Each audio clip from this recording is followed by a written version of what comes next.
Hi, my name is Alexandra, and this video is going to be demonstrating my cancer journey. This video has honestly been in the back of my mind for quite some time now. I just haven't had the courage to speak up about it in a coherent way, just because life is full of mysteries, and my cancer diagnosis is definitely one of those unexpected moments that really catch you off guard. But I feel very compelled to share my story. So to those that I haven't interacted with know what I've been through. So my friends know what I've been through, my community, the world, essentially. I'd really like to share my story, and hopefully it can bring light and hope into those who view my video, because ultimately life is so dark, it's cruel, and you really can't control a lot of things. In all honesty, as much as you try, there's someone greater than us that holds that power, and you just really gotta pray and understand that we gotta do the best that we can in this lifetime. And I understand too that things happen for a reason.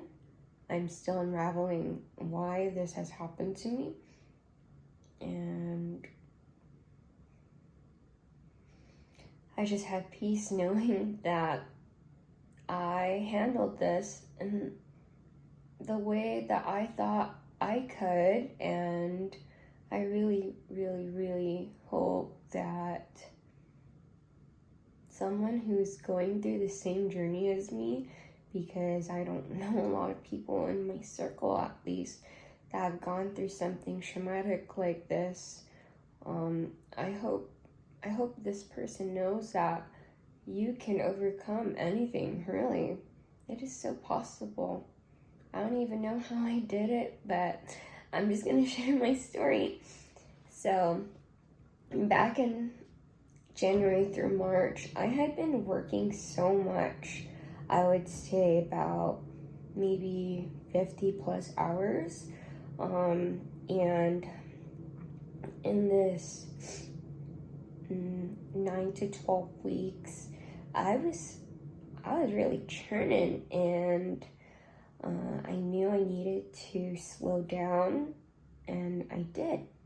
I slowed down my work at the law firm I was at, and I was eventually let go because the attorney noticed that I wasn't producing as much work as I had in the past.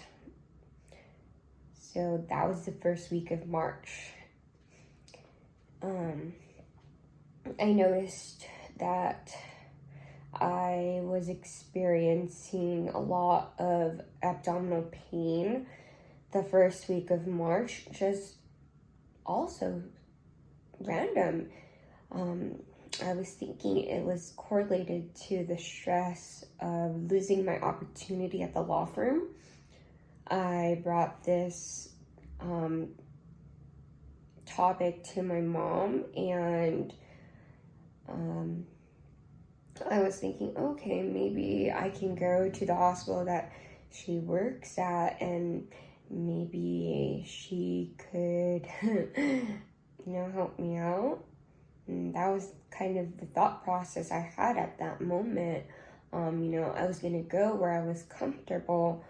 So yeah, I went to my local hospital. My mom was working that night, so it made me feel at ease, at least, knowing that my mom could come down when she wasn't busy attending to her patients and check up on me. So my husband, JP, and I, We were in the ER lobby for about 12 hours. No one's attended to me. I've noticed that, I'm watching kids, I'm watching the elderly go ahead of me, but I was not attended to, and it made me really feel that maybe my pain isn't real. I knew I was feeling it, but no one believed me because my vital signs said otherwise. I don't know if I was just concealing, my pain. I don't know why it wasn't demonstrated in the blood pressure, but yeah, after 12 hours, luckily, I stopped feeling the pain, and I told my husband we should leave, so we did. I scheduled out an appointment with my primary care physician, and we proceeded with an ultrasound. The ultrasound results came back, and it showed some significance. So they proceeded with a CT exam, and then mind you, in between the ultrasound and the CT, I saw another doctor who wasn't my PCP because she wasn't available for that follow-up, and he was stating that it was just female digestive issues that I was probably experiencing, so nothing like undergoing healthcare as a woman, right? But my CT exam day comes, it's on April 10th, and I'm in so much pain to the point where I could not walk. I felt very paralyzed, but regardless of that pain, I pushed through. I remember getting gas at Costco that morning, and then I had my husband JP drive us to the imaging facility, and then I told the techs there about my experience at the hospital, my initial ER visit, and then they were really advocating for me because they mentioned that I look so ill and that I should really be seen. So I trusted them, and those ladies have a critical component in my story, actually, because if I had not listened to them, otherwise I could have died.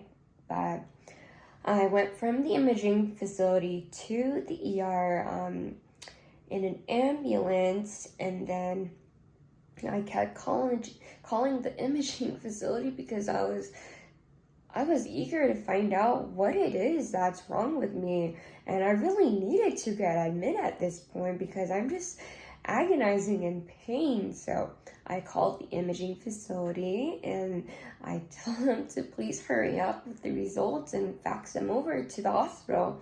They did, and then next thing you know, I'm admitted. And then I see a resident. He tells me that I need another CT exam after just finishing a CT exam just 30 minutes prior. Then I come back from the CT scan within the hospital, and then this man's like, we need to undergo an emergency surgery. Then I'm frantic because my husband has to make medical decisions that I was not prepared for. And you don't really undergo these situations, right, until an emergency arises. So that's kind of what we experienced. I have my husband JP and my mom, both as the persons responsible for my healthcare, and then I go into surgery, I guess. I wake up, I think it might be around 11:30 p.m. I only recall this because I looked at the clock and that really stayed in my head, but within my memories. I waved to my family and I think I go back to sleep, but I noticed when I woke up around 3:30, I called my friend Kay. I FaceTimed her and I was like, hey girl, I have, an NG tube in me. I have these things in my nostrils. I feel a catheter.